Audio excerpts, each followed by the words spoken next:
Dans cette vidéo, nous allons apprendre à dresser graphiquement un tableau de signes. Autrement dit, quel est le signe d'une fonction. Mais le signe d'une fonction, ça peut être positif ou négatif. Et une fonction peut être parfois positive, parfois négative. Qu'est-ce que ça veut dire tout ça? Eh bien, cela veut dire que le signe d'une fonction peut dépendre des valeurs de x. Et ce qui va nous intéresser ici, c'est de savoir pour quelle valeur de x notre fonction est positive, pour quelle valeur de x notre fonction est négative. L'idéal pour bien présenter ça, c'est de construire un tableau et c'est l'objectif de cette séquence. Alors on nous donne ici deux fonctions, f et g, et chacune de ces deux fonctions est définie par sa courbe représentative. En bleu, la courbe de f, en rouge, la courbe de g, et nous allons commencer par la courbe représentative de f. Quel est le signe de la fonction f? Alors on va déjà commencer par préparer notre tableau de signes, voilà qui est fait, et on voit que sur la première ligne, on met x, c'est-à-dire les valeurs prises par x. Sur la deuxième ligne, bien évidemment, le signe de f de x en fonction des valeurs prises par x.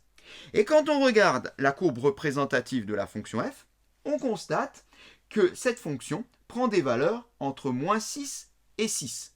Ce qui veut dire que l'ensemble de définition de cette fonction est l'intervalle moins 6, 6. Du coup, sur le tableau de signes, on peut mettre comme borne la plus petite moins 6, la plus grande 6. Ensuite, on va chercher là où la fonction f s'annule. Parce que là où elle s'annule, c'est là où elle risque de changer de signe. Par exemple, si elle est d'abord positive et ensuite négative, elle risque nécessairement de passer par 0. Donc il serait intéressant de voir là où elle s'annule, ce qui risque de nous donner les limites entre les différents intervalles, là où elle est positive et là où elle est négative.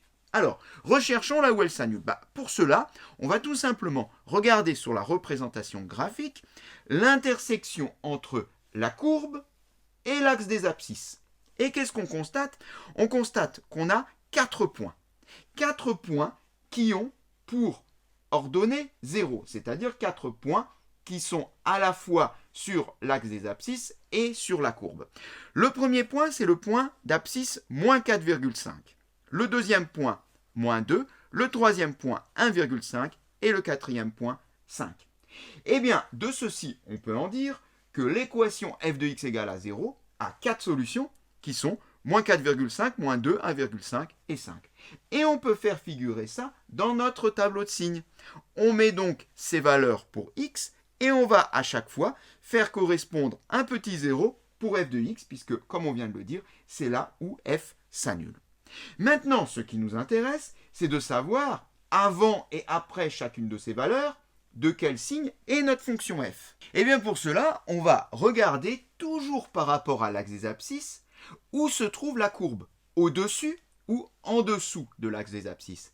Lorsque la courbe est au-dessus de l'axe des abscisses, eh bien, la fonction nous renvoie des valeurs positives. Lorsque la courbe est en dessous de l'axe des abscisses, la fonction nous renvoie des valeurs négatives. Commençons donc par chercher partout où la fonction nous renvoie des valeurs positives, c'est-à-dire où la courbe est au-dessus de l'axe des abscisses.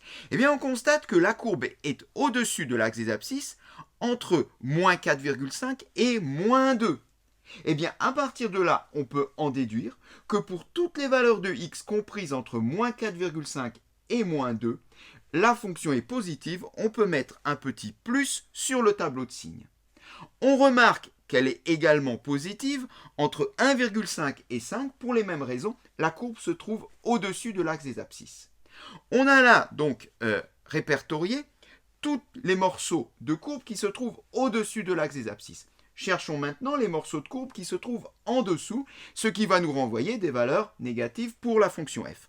Eh bien, la fonction f est négative entre moins 6 et moins 4,5, car là, la courbe se trouve en dessous de l'axe des abscisses. On peut dire de même entre moins 2 et moins 1,5, ainsi qu'entre 5 et 6. Eh bien voilà, on a établi notre tableau de signes pour la fonction f. On peut faire de même maintenant avec la fonction g. Et on va voir que pour la fonction g, ça va aller beaucoup plus vite.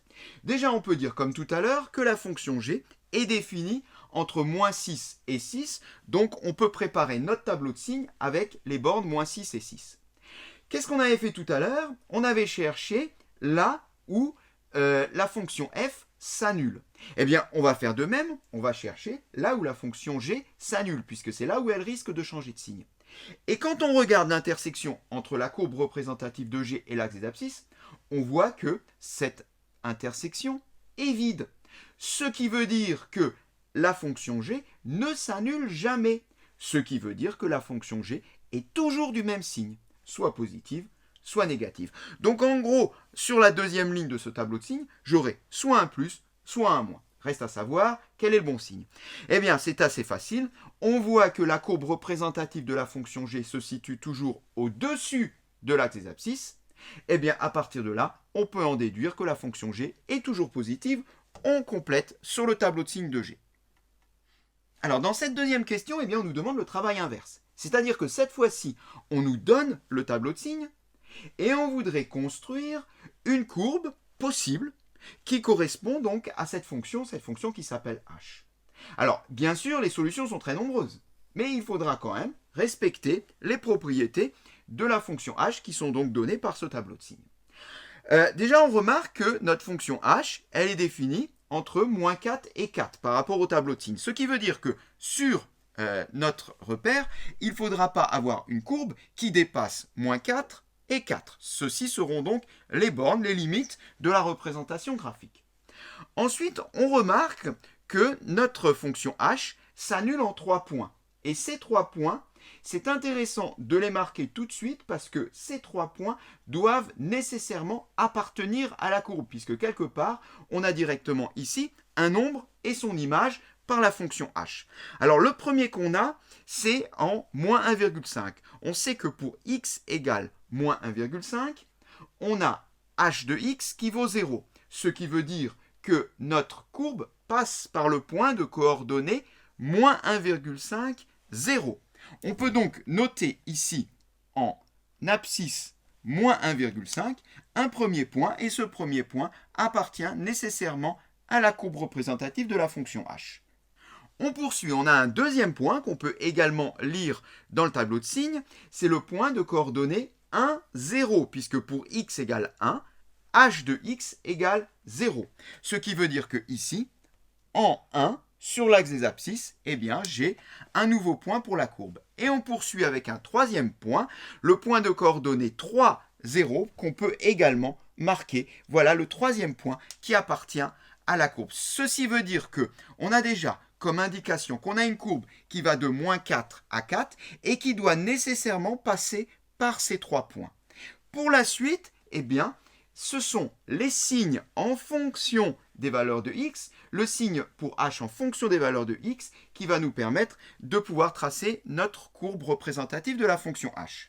Eh bien, on va lire tout simplement ce tableau de signes de gauche à droite. Et on va commencer donc par le premier intervalle, l'intervalle moins 4, moins 1,5, où on nous dit que notre fonction h est positive. On rappelle que si la fonction est positive, cela veut dire que la courbe représentative se trouve au-dessus de l'axe des abscisses.